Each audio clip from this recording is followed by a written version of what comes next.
What's up, everybody? Welcome to Above the Board with Josh and Phil, where we stay above the board with Josh and Phil.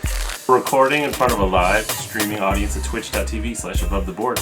Yeah. So if you guys have been following us for the past few episodes, we've been doing a two-parter each time, where the first part we talk about what we've been geeking on lately. Yeah. And it's been about a month, like we previously mentioned. Yes. Man, we're so good at timing. A lot going on, yeah. We haven't really done any themed episodes. No. You know? Like, I think last one was the closest one to a themed episode. Yes.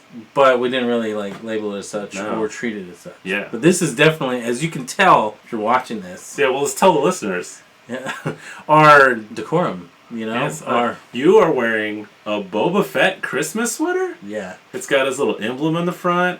His little helmet's weaved into the patterns. Everywhere. It's got the ship. What's that on the patch? Somewhere. Oh, that's his, family crest. Oh. The blood drop and a 7? Yeah, yep. And a wheat chafe. Is that what it's called? Yeah. And we got a little Christmas tree. And we got little starbursts. And we have something. I don't know what's going on there. What is that? Oh, that's his gun, right? Yeah, it is. You're right. Yeah. We got some snowflakes on there. We got some cool colors. A lot of colors. A lot of gold. I feel like there's not a lot of gold in Christmas sweaters, and I like that. There's the ship right there, Slave 1. Yes. Well, it's not called that anymore. It's called fire spray. Yeah, this is weird. It's actually super nerdy for a second. That's the class of ship. I know. Oh, in your hat is an R2D2 toboggan. Yeah, it's pretty sweet. It's not necessarily Christmassy, but it's definitely wintry. Oh yeah. You know. Not just true. because it's not a toboggan. Explicitly Christmas, so you can wear it all the way through February. Yeah, and I will too. You know, I believe the last time I wore this hat was when we went sledding at the hill next to church. Yeah. But let's talk about what you're wearing, Phil. You're wearing a sweet Star Wars Chewie. Is that Chewie? Yeah, it's Chewbacca hanging Christmas lights. I'm a big fan. That is fantastic.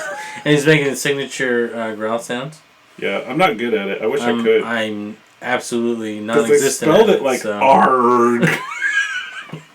Yeah. But we all know it's like ARG. See? That was a good one. No, don't tease me. And I love your Christmas tie. You got some little balls on there, little ornaments, little fluffs. You got a little. I like how it's got bells on it, but it's like Dollar Tree bells. Yeah, so they sound it's just like clinking metal. It's not. It's not like bell. Like an actual bell. Yeah, I wanted people to hear me jingling. And what's your light up hat? Is it just Christmassy stuff, or what's that? My It's favorite is that LED. it's a flat bill. Yeah. And that's my favorite is my tight. Fat head will not fit it. You can't even. I can't even close it. Listen, I can't talk too much about fat heads. I got a big head too, so big heads unite, man. I was about to bump heads with you, but that's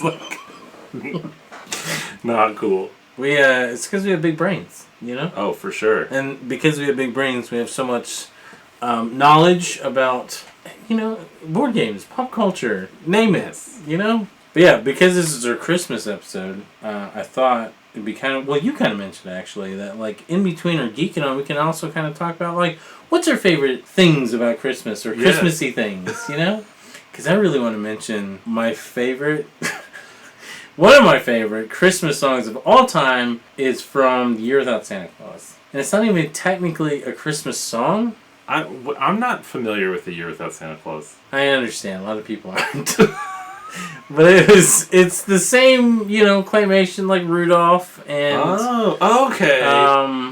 The other Santa it's Claus one. Rudolph is the top tier one. And then there's the young Santa one. Yeah, the hot Santa. Yeah.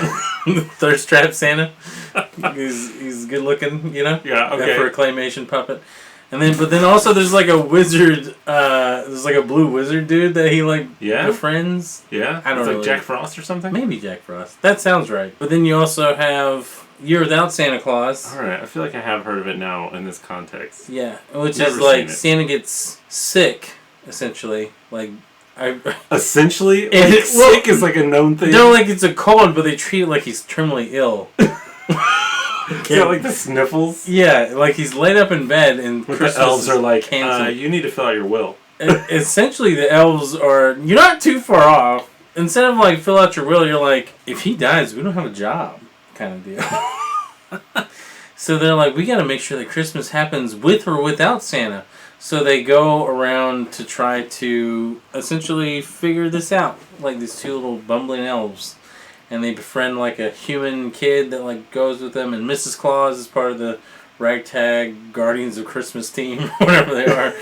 And so what is Mrs. Claus' name? Is this from the Clauses? The Santa Clauses? This is from my child asking and me realizing I didn't know. Yeah, because this was a line in my the Santa Clauses. My answer is just what Google Home told me when I asked. My guess is Pat. It's Pat. Jessica. It's not. Who is Jessica? That's what I said. Get out of here, Google Home. I just pulled that name out of... What's a I bet it's different every time you ask. It's got a little randomizer. Yeah. Jessica's good enough, I guess. It's so weird.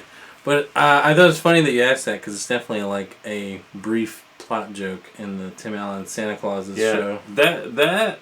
A show? Or you mean the movies? No, the show. There's a show on Disney Plus now. What? Where it's like a continuation from the movies. Oh, what? Because that's addressing his like eventual retirement. The first one is like one of my favorite Christmas movies. Oh, it's classic. It's so great. It's perfect. But I've never seen the other two. You're not. And I feel like I need to. No, you don't. You do not. You do not. You, sir, no. Like, the second one is okay. Like, it's watchable. I'm kind of interested in how bad the third one is. With Martin Short as a villain. Yeah, Jack Frost and the lady who voices Tommy Pickles voices a baby reindeer. You know how much you hate in movie trailers inanimate objects or like anthropomorphized objects winking at the camera? Yeah. The only thing I remember from the trailer of the movie is that happened all the time. Oh, man. Now, whether or not that happens in the movie, I still couldn't tell you because I don't really remember that much. I just remember that he plays football with some elves, and it's real weird. Not like in an inappropriate way. I play tackle with children. It's not in an inappropriate way. It's like, what am I watching? It's like 10 minutes. Why is the scene so long? Yeah. I get that. Santa Claus 2 is palatable.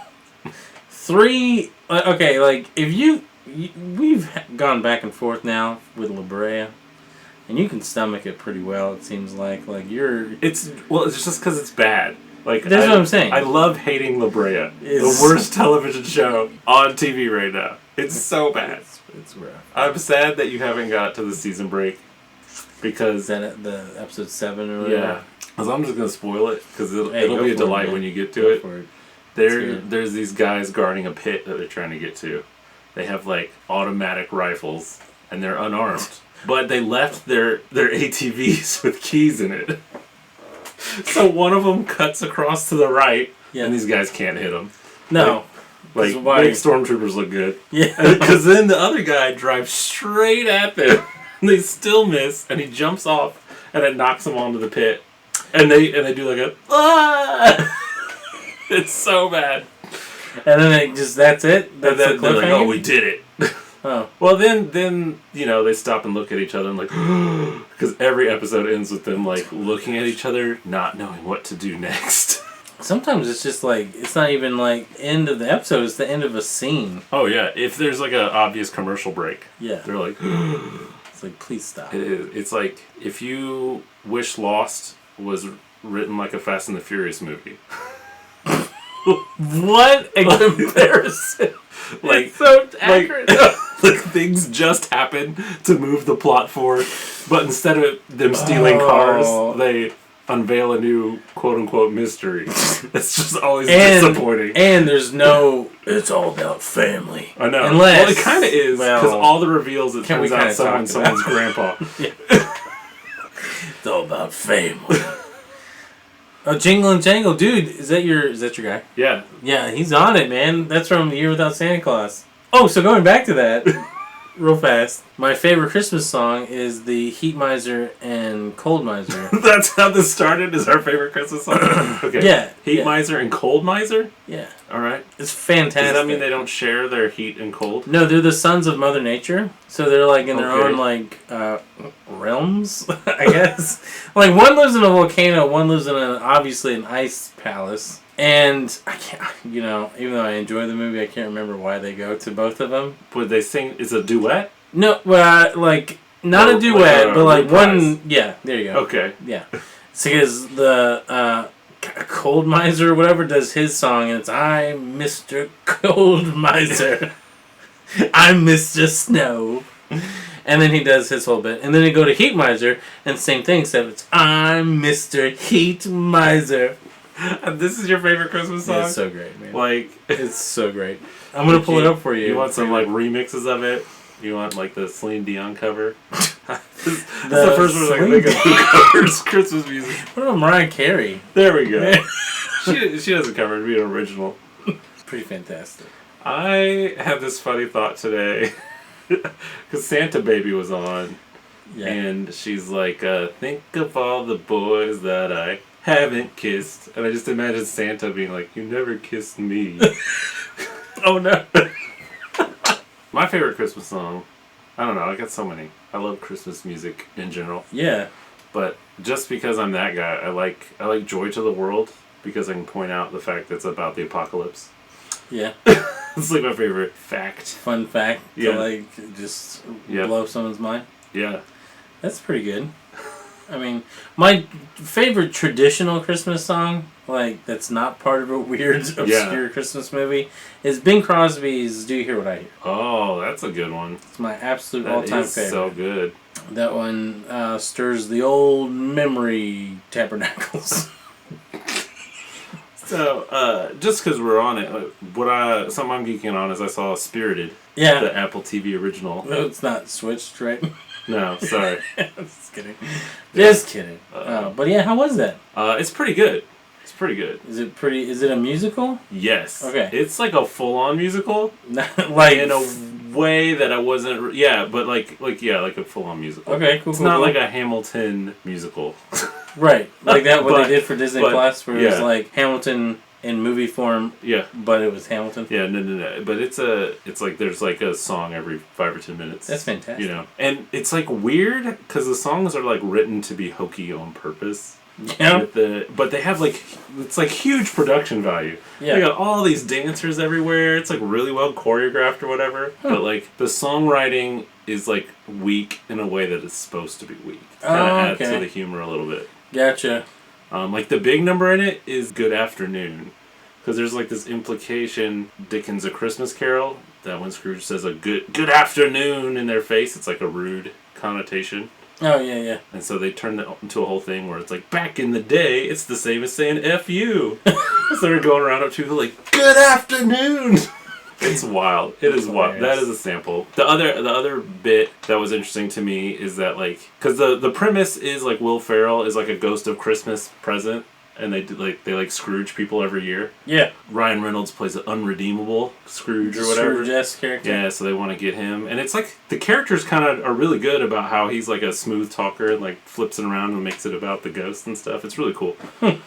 But like when Will Ferrell wants to do it, he's like, "We need to do this guy," and then like the spotlight hits him, and he like starts to sing, and Jacob Marley is like, "No, do not sing. We can do it if you just don't sing." And he's like, "Okay," but then during the credits, they do the full number, and so it's like it got cut. Oh man, and I can't. And just because Will Ferrell is so good at improv, part of me feels like they improv that long. It's so good. So something I've been geeking on, I recently watched, has nothing to do with music, but, well, no, that's not true. There's music in it. MCU's next special presentation, the Guardians of the Galaxy Holiday Special. Yes, I'm going to check that out. Fantastic. Did you ever watch the Werewolf by Night? No, I haven't. Haven't watched that one yet? No. Okay, that's fine. Is it connected? No. No. Is it part of the Guardians of the Galaxy? No. I was just wondering because that one definitely set the tone for what these who knows how many they're gonna do when it's all said and done. Yeah. But that one kind of set the tone or expectations, I should say, for what each one will be like. Especially if it's a themed one. So the Werewolf by Night's obviously Halloween themed, very well done, definitely worth watching. I think I meant to talk about it last episode, but we didn't get around to it on camera. This one is kind of like the Guardians of the Galaxy one. It's kind of like a precursor to Guardians 3 without even touching the Guardians, timeline. Storyline? Yeah. Okay. So it's cool. Basically, if you know what happens to the Guardians at the end of Endgame, where like they went off with Thor. Okay. It's not that much of a spoiler, but obviously they don't stay together throughout the whole movie. Sure. It's like just the gimmick in the beginning, and then they go their separate ways. Gotcha. Picks up shortly thereafter that. Really, if you've seen Guardians 1 and 2, then that's all you need now. Mm-hmm. And they just do this whole super wholesome, super like heartwarming Christmas story about like Peter, like, you know, Star-Lord, he's lonely because Gamora's not part of the team anymore because his Gamora died, and the Gamora that helped him in Endgame ran off, right? Okay. But it's almost Christmas time, and they have like, you know, weird MCU type plot holes that they like to make fun of now. That they're like, oh, everybody knows about Christmas, or at least like what a general idea of what Christmas could be. Yeah. I don't know, man. Like Kevin Bacon's in it, and it's fantastic. Well, so because this is like what I read this thing about how Christian artists who like has done pretty well, got a big house, put it on, you know, Instagram or whatever. Marvel ended up using his house to be Kevin Bacon's house. Are you serious? Special. Yeah. That's hilarious. And so what's funny is that he's like I'm a strict no Christmas music before Thanksgiving person. Mm-hmm. So he's like, I never felt like writing a Christmas album because I'd have to like wait a year for it to come out because I'm not, you know, going to do Christmas music in May. He's like, but since they used his house, his like house was like full of Christmas decorations. Yeah. And so he wrote a Christmas album this year That's because funny. of Guardians of the Galaxy. That's so funny. If you enjoy the Guardians characters, like, you'll enjoy it. Like, it's just like a nice family, like, you know, come together Christmas movie. But it also gives like Mantis like her moment to shine. Like, this is like definitely Mantis's movie. And she's hilarious. Like, she's a scene stealer. She's so good. And it definitely like ties into a potential continuation of the Guardians story. But it's not like something that you have to watch. Sure. Going into Guardians 3, if that makes sense. Alright. Well, that sounds fun. Yeah. I want to watch it. What about you, man? What else are you geeking on? Or what other Christmas things do you enjoy? Is there any specials that you have to watch every year? I don't know. Me and my wife have a tradition of like turning on Hallmark movies while we're like prepping Christmas stuff, and they're just all bad. It's like really funny because I just like love movies. Like once I start watching a movie, I want to see it play out. No matter how bad? I know. I want to make sure that like everything they set up played out at the end. But they're these like bad Hallmark movies, so we'll be like 30 minutes in, and Emily will be like, "We're done. We cannot." And like, no. But I was like, I gotta make sure he like chases her in the end. Like, they why have don't to you kiss wanna at the see it? airport when she's not getting on the plane. Obviously, it's not Christmas for me until I watch. It's like 12 minutes, not even a long thing. Boris Karloff's How the Grinch Stole Christmas. It's just ingrained in my brain, man. It's my thing. But definitely Santa Claus for sure. We just watched Home Alone the other day. Because that's like rescuing Santa Claus. Like is my favorite holiday motif. Like saving Christmas. Okay. Like I love that. Yeah. It's so absurd to me. Did you like the Christmas Chronicles? Yeah. Yeah. I enjoyed it. It was fun. Yeah. It's with another hot Santa. There's Trap Santa. But what else are you geeking on? So I guess to take the long way around, my daughter was telling me about how her and her friends like got to pick what book they're going to read in school, and she was bragging about how they had picked a book, but she managed to convince all of them to change their mind and read this book that sounded way more fun about fairies and stuff called Bridge to Terabithia. Oh no! And I was like, oh she no! Convinced her whole class to read the emotionally scarring book for fourth graders. Oh no! And then I kept laughing about that, and my wife was like, "You're terrible." And so I was like, "It's funny though. It is pretty funny." I know, but then I was like, "Wait, I think that's the first book for school I gave up on and didn't actually read." Yeah. I was just like, "Buddy, how's it end so I can pass this test?" Yeah, I'm trying to get this AR credit. Yeah, and so to be like a good dad, I was like, I guess I should be ready to talk to her about it. So I like read it, cut to me like weeping over this book. And I'm like, this is so good. Why didn't I finish reading it before?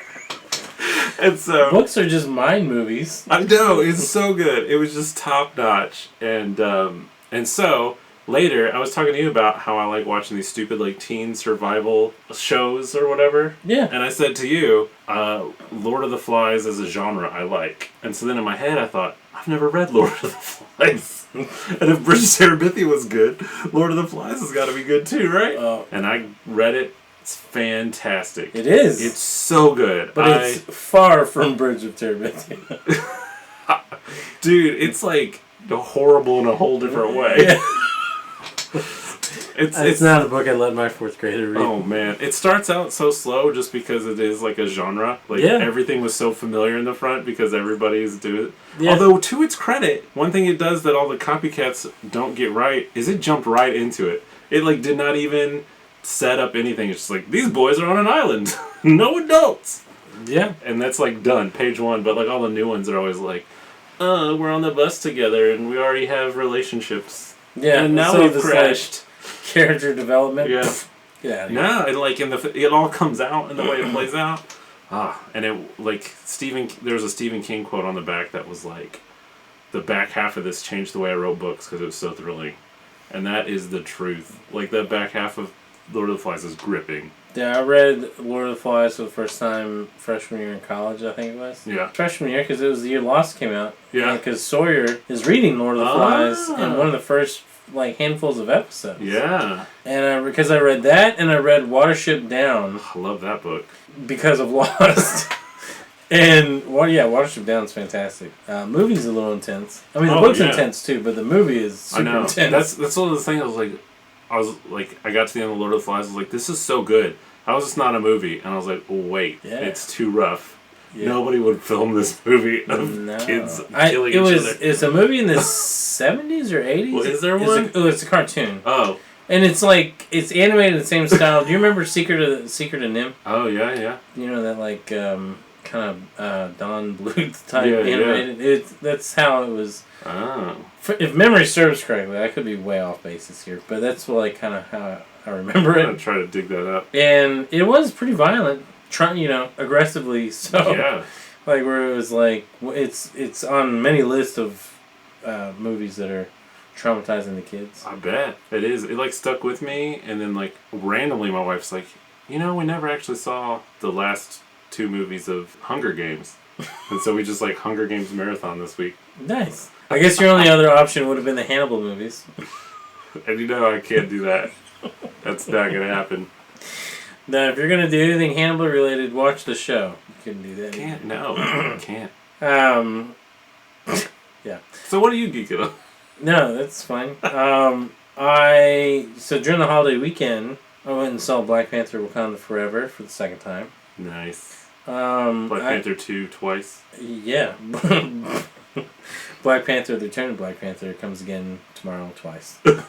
Electric Boogaloo. Yes. And I know you haven't seen it, so I'm not going to give any spoilers. Okay. But I will say, and this is based off reviews that I've read, I feel like personally, after watching it for the 2nd time, it's much better than reviewers are giving it. From an emotional standpoint. Like, it's such like a heartwarming tribute to Chadwick Boseman as a... Like, obviously his character T'Challa in the movies and the MCU, but like just him as an actor. Like, they touch on the fact that how good of a person he was when he was alive. So my only curiosity, I guess, is does that overshadow the rest of the movie? It does not. Because I was like, I feel like it'd be really easy for them to make a movie that's like, oh, T'Challa, we miss you, for 2 hours, and nobody wants that. No. Now, there are moments. Sure. I think that's good. There are a handful of moments that are very... grief-oriented, or like talking about dealing with grief, or the motif of a particular handful of scenes is about moving on from loss, Overall, it's definitely its own story. Now, the only gripe that I have for it, even after watching the 2nd time, is that they have too many characters with too many important plots, so the overall plot seems a little stretched thin at times. Oh, yeah. Not that it's a bad plot, because if you're, I was actually just talking to Randy about this, like if you're thinking about it, it's an awesome, tangible plot that makes sense logically from where the last Black Panther movie went, where he like opened up Wakanda to the world, and then how he's been involved in all these like huge galactic altercations, I guess. Infinity War had the big battle at Wakanda, so they were involved with like the first meeting of Thanos on Earth. Wakanda Forever does a really good job at kind of carrying that mantle over into the next generation, since he's not going to be part of it. Shuri does a fantastic job. The Queen is a fantastic character. Namor is a fantastic, I think, villain / secondary protagonist of this movie. The soundtrack again is banging, just like the first one was. Nice. The soundtrack is fantastic. We've been listening to it all week. Ironheart, because she's going to have Riri Williams, the character, Ironheart, whatever. She's going to have her own Disney Plus show next fall, I believe. Summer or fall. So is she in it, or is this where she becomes Ironheart? Or she's I'll tell you now, she's the MacGuffin of the story. Oh, okay. Which I think a lot of people didn't care for, but I didn't mind it. It was fine. But, like, she's definitely introduced already as... kind of like how they do with Spider-Man. But no, overall, I think it was very, very good. The first time I saw it, I enjoyed it, but it was just a lot to unpack, you know, like, emotionally. And there's just... it's a long movie. It's like 2 hours, 40 minutes. Yeah, it's super long. But I think it's well-paced. Like, it's not... oh, sure. It doesn't really drag its feet at any point. That's good. It's just, like I said, the biggest downfall is that certain characters are set up to have big moments, and then it just kind of is just spread a little bit too thin across too many characters. And so they kind of fall short a little bit there, and you're kind of like, they could have cut that, or they could have changed that, or whatever. But, I don't know, overall, I think it's good, man. I think you'll enjoy it when you finally get around to catching it. Yeah, so my next Geekin' On is a spin-off of yours. Marvel Snap. Ooh, yeah! The new mobile card game. The new addiction that you got. Dude, I'm loving it so much. Yeah. One of the weird side effects to me is I'm like really I care more about the Marvel stuff now. That's exciting. Like that is exciting for me. I think it's going to be like I was into the Star Wars card game in middle school, which got me like into Star Wars, but then it's like as the phase passed, it's more just something I think fondly of. Yeah. I'm not like a hardcore fan of Star Wars. Right. But I like it a lot, and I think this is moving me that way with Marvel, because I'm like, who's this character? Oh, I can do these things. Or I'm like, Ironheart is like one of the cards that I end up playing more than I think I should. She's got a cool ability. Yeah, plus 2 power to 3 random dudes. So it is. Everyone who actually listens to our show, just play Marvel Snap. It's so fun. Yeah. Like, full disclosure, you described it to me, and I was listening to you, but, like, it's hard to explain it on paper. I know. Part of its brilliance is it's really easy to play, but there's enough going on, it's always interesting. And it can be challenging. Yeah, and it's very challenging. And the more I play it, the more the whole snap mechanic, I realize it's like, that's like my skill deficit. It's like, I need to like ask myself, should I snap? Yeah. Are you, so, with that being said, I take it that you're not a snapper. You don't snap as much as you should? No, like, because I'm more like interested in the jockeying for position. And so I'm also somebody who's like willing to take risks and see how things plan out. Snapping is kind of meaningless in the way I think about games. Because I'm like, I want to see what happens regardless of what the stakes are. Yeah. And so often an afterthought where I'll be like, oh, killer move, lock it in. And they're like, oh, it's so good, I should snap. And it's like too late to snap. And I'm like, dang it. So you're just trying to play more power at 2 of the 3 locations on the map. Mm-hmm. And then you have like Marvel a hand of cards, like a CCG locations. Or whatever. Yeah. That's what I'm saying is get me into Marvel. I'm like, oh, what's this location? What's that? Hadn't heard of that. And pulling up Wikipedia and all these characters who are like deep cuts and stuff. Yeah, some of them are, man. Like, some of them I'm like, oh, like White Tiger. Yeah, but the snap part is while you're playing, the stakes are like 1 ladder point. Like, so if you lose a point. If you win, you gain a point on the ladder. And so you can retreat if you think you're going to lose, because alternatively you can snap, which like doubles the stakes. And then if you play to the end of the round, it doubles the stakes anyways. So if you snap and someone snaps back and you play the last round, it's worth 8 points on the ladder. Ridiculous. But I got somebody so good. I've been playing this Destroyer deck. Like the Destroyer... Oh, was that the villain on the first Thor? Yeah. So his ability... I don't know if you're in the Series 3 card pool yet. No. But Destroyer is power 16, but he destroys all your other characters. Okay. On that are played or in your hand? That are played. Okay. Like every other character you've played the whole game. Like it's only a 6-turn game. You play him turn 6, destroys all your other dudes. Yeah. Right. But... the trick is you play him with armor, so like you protect one thing from being destroyed, and also Professor X, who can like lock down a space, protect it from being destroyed. Yeah. And this deck, it just like brings out the villain in me, because I'll be like Professor X locks down a spot, and then I'm like snap, and then I play the Destroyer, and 16 power like wins most. Like you go from like playing these derpy cards to all of a sudden like, oh, I control the whole board. But yeah, no, you described it to me, and then like a week later or something, I was like, I'm gonna check it out. You know, I'm gonna give it a little shot, give it a little snap. I'm so glad snap because I keep running into like people I know who are Marvel fans. Yeah. I'm like, this game is so fun. You should get it. And they're like, I've seen ads for it. Yeah, but you're the only one who listened to me. It's right there. Right there, baby. Yes. I was going to say, I know a lot of, like, the really early part, they have a lot of bots. Okay. They're just, like, helping you get there. Because it's, like, the first, like, they have series of cards. And so the first set, there's only, like, 30 cards, maybe. Probably less than that. And you play with those. And then once you, like, ranked up enough. Or not even ranked up. It's this whole collector's level. It's, like, a great free-to-play model. Oh, yeah. That's the other thing, you make your card, like, you don't get an advantage. You just make your stuff look cool. Yeah, that's it. And if you do the free-to-play route, you make your stuff look cool, too. Eventually, when you make enough of your cards look cool, they let you have more cards. And that's, like, they call it Series 2. And then when you get your collector level up to, like, 750, you enter Series 3, which has got, like, even more cards. That starts getting weirder. That's wild. Yeah, and so that was my plan when I was, like, at 700 collector's level. I just, like, sat on it for a while. Got to 5,000 credits, and it forced me to start leveling up my cards and enter Series 3. But nice. I do want to speak of Pokemon Scarlet. Looks terrible. They look great, man. It's a shame. It's a real shame. Man. So, it's like fully 3D. It's like open world, like completely. House, Arceus, what was the one? Oh, yeah, you got it. Arceus. Yeah. Okay. And does it look worse than Arceus? Yes, I think it does, personally. Because I thought Arceus looked good. Like, it was very smooth. I mean, like, people complained about the, supposedly the lack of, like, life in each map or whatever. But, I mean, the whole premise is that you're in an ancient Pokemon region, and you're not going out talking to NPCs, you're going out studying Pokemon and, like, battling and catching Pokemon and stuff like that. I think they just bit off more than they could chew. As far as the open world dynamic goes. Yeah. So it's just not enough for the Switch the Switch isn't enough to process what needs to be. Yeah. So there's a lot of... I haven't come across any of the glitches that people are complaining about. Not yet, knock on wood.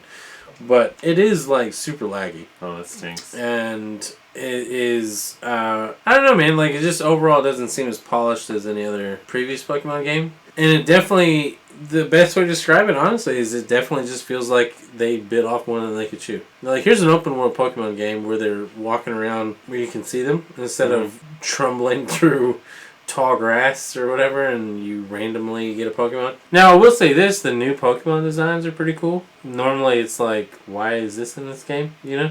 Like, there's like a handful They're not just like, Pet Rock. Yeah. Like, Not yet. I feel like sometimes... Like, Pokemon are just like, horsey. I'm like, it's a horse. It's a horse, yeah. That is nothing but a horse. It's not the worst Pokemon game. I will say that. It's just not my personal favorite. Not vibing it. What is the worst Pokemon game? It's probably blasphemous for me to say, but I wasn't a big fan of Pokemon Black and White. I'm hoping that it gets patched. I'm sure it will get patched. But the other game, or the other thing that I want to talk about too really fast, Gotham Knights. It's just, again, a game that just... The developers went in with a certain direction that they wanted to go. But I don't feel like it's just like Pokemon Scarlet. It wasn't intentional. Mm-hmm. You know, it's not like they were lazy. It's just what can be done and what can't be done with what the time they had to develop a game. You know what I mean? No, I'm not envious of that at all. Like, as a software engineer, like, I know the challenges to developing software and the way they crunch those people, and you hear about it all the time. Yeah. So Gotham Knights, like, I don't know, it's the premise is, you know, Batman's dead, and Batgirl, Red Hood, Robin, and Nightwing kind of take over his mantle to stop crime in Gotham and simultaneously figure out what happened to, like, why did this happen to Batman? Because it answers who kills him in the beginning of the movie, or at least beginning of the game. So, but you have, like, a whole case file to figure out. It's Joker. Joker did it, right? Mm-hmm. It's Joker. I mean, do you want me to tell you? It's the beginning of the game, right? Yeah. It's Joker. No, it's not. Although it would be hilarious. Do something interesting like Hush or whatever? Is Raish okay, that's fair. Yeah. At least that's how they set it up to be him. I mean, it could end up being the Joker, like it was in was that one Arkham Origins? Yeah. It was like Black Mask throughout the whole movie, and then like towards the end, it ends up being the Joker in disguise. Did you see Jack Harlow host SNL at all? I think the best sketch to me was it was like a Lexington, Kentucky wedding on Halloween, and the best man is dressed as Joker, and they're like trying to do the vows. Which Joker though? Like kind of like the Heath Ledger one or whatever. The bride's like, why did your best man come dressed as the Joker? He said, it's Halloween, I won't be Joker. I told you I won't be Joker, and you said I'm going to be Joker for Halloween. He's like, but not at my wedding, bro. It's hilarious. It's so good. Especially because they're making fun of Lexington, Kentucky. I feel like that gives a little extra. A little extra spice. Yeah. I was in Lexington, Kentucky last weekend for the Crypticon. Let me tell you, people at that con, they're gems. And I mean that. Yeah. They're fantastic people. Real souls of the earth. But at the same time, you're like, I don't know that I would want to be seen in public with you after this. You're real nice. You would give me the shirt off your back. And I thought I was weird for liking some of the stuff that I like when it comes to like cryptids or cryptozoology. Yeah. No, my friend. Some of these people like live, breathe, eat, sweat, cry cryptids. And they will tell you this. Like if you give them a chance. So I was telling somebody you were there, and I'm just kind of curious. On a scale of 1 being they're interesting stories to me like Greek mythology, and 10 being like Bigfoot is 100% real, like where are you? Like, and what do I believe in? I mean, it could be different for all of them. Just like in general, like are you just like dead set there is a Bigfoot, or are you like I really like Bigfoot stories? You know, that is an interesting question because I think it just kind of depends on a case-to-case scenario. There's some stuff that it's obviously folklore. Yeah. You know, and it's just like tales that have been handed down, and that's super interesting. Sure. But there's no way that exists out there, you know? Yeah. There's no way. There's some stuff that's like, on the surface level, you're like, there's no way. But then I'm like, you think about it, and you're like, I don't really know what is out there. Sure. And it's plausible. It's not implausible, you know what I mean? Yeah. So, yeah, maybe. And then there's some stuff that I'm like, I think there is some form of what people are seeing. Now, as far as Bigfoot goes, I don't think... Oh, you don't have to take a stance on anything on the show if you don't want to? No, I don't care. People can know my cryptid, thought process. As far as Bigfoot goes, big feets, Sasquatchians or whatever. I'm making all this up. I think that there are a form of, like, wild men out there. I don't... Like, hominids, Okay. But I certainly don't think they're, like, dimensional hopping apes. You know what I mean? Have you heard that? I have not heard that. So there's a theory that like a lot of the bigger cryptids are dimensional hopping, like either aliens or they're like interesting linked to aliens, like Nessie. The whole reason why we never found remains of Nessie, just sightings, is because like at the bottom of the lock is a portal that like a time portal. Interesting. That it swims in and out of. Very but it's interesting. like if that exists, let's just set aside all logic for a second.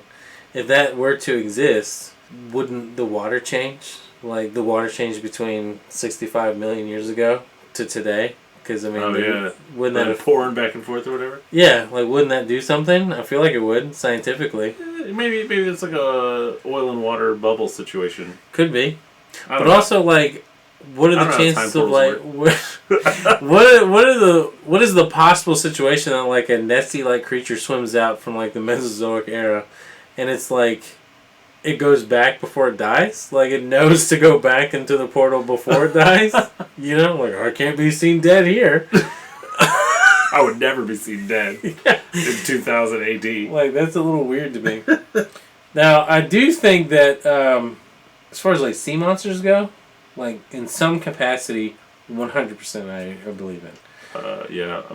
I would probably agree with you, really. I mean, I don't know about the mythological proportions that, like, sailors talked about in, like, the olden times, you know? Or even, like, the way that the creatures are, drawn out on these old seafaring maps. I mean, they're a little wild. But, like, there's absolutely no way anyone can convince me that there's not sea monsters out there. When other scientists can say, we know 90% of the immediate area around our planet, like in space, like what's in it, what's passing through it at any given time. Yeah. But we know like 10% of the ocean. Oh yeah. Just anytime you see those deep diving things, like those anglers with the light up things or whatever, I was like, that's a lot. We see it like it's like they normalize it, but like. It is a sea monster. It is a sea monster. It's got a flashlight on its head. It's got huge, massive teeth. Yeah. I'm not. I think I don't believe in like the whole like Cthulhu's real. The whole because there's like a lot of unexplained sounds in certain parts of the ocean that have been, from a scientific standpoint, they've been passed off as like, oh, it's a iceberg shifting or a glacier moving or something like that, or it's a pod of whales that's communicating weirdly for some unknown reason. Because they saw a time portal. Yeah, that's whales speak for time portal. Yeah, we don't know that word. So there's no English equivalent for time portal. So we're just gonna call this weird Cthulhu burp. But like, yeah, no, I don't believe that there's alternate dimensions with creatures running around. I don't think that's a thing. I don't think that Cthulhu exists. I don't think there's like old gods in the sea that will rise up and strike us down one day. No. But as far as unknown things out there, 100% they exist. Are they big? Are they dangerous? 100%. Would you ever want to mess with them if you saw them? No, don't do it. They were there. They're probably there well before we were. So let's just play that card and say, "Oh, this is your planet." No, thank you. But yeah, no, I'm kind of, I guess, to fully answer your question, I'm all over the board. That's fair. Some stuff I'm like... Case to case makes sense. Some stuff I'm like, that's a fun folklore story. I enjoy that, And then some stuff I'm like, dude, I'm 110% believe you. So... Do you got anything else? No, that's what we've been geeking on. That's what we've been geeked geeking enough today. That hurt? It did. I don't know. Well, stay tuned because we're going to play a fun little Christmassy game that you can maybe play with your loved ones. Or your enemies.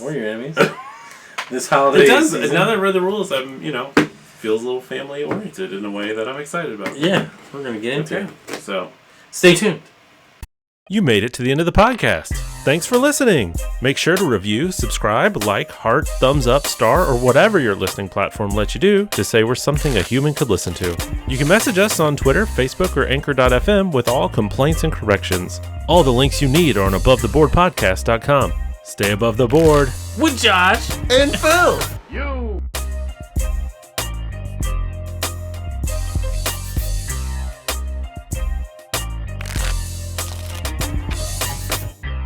You win.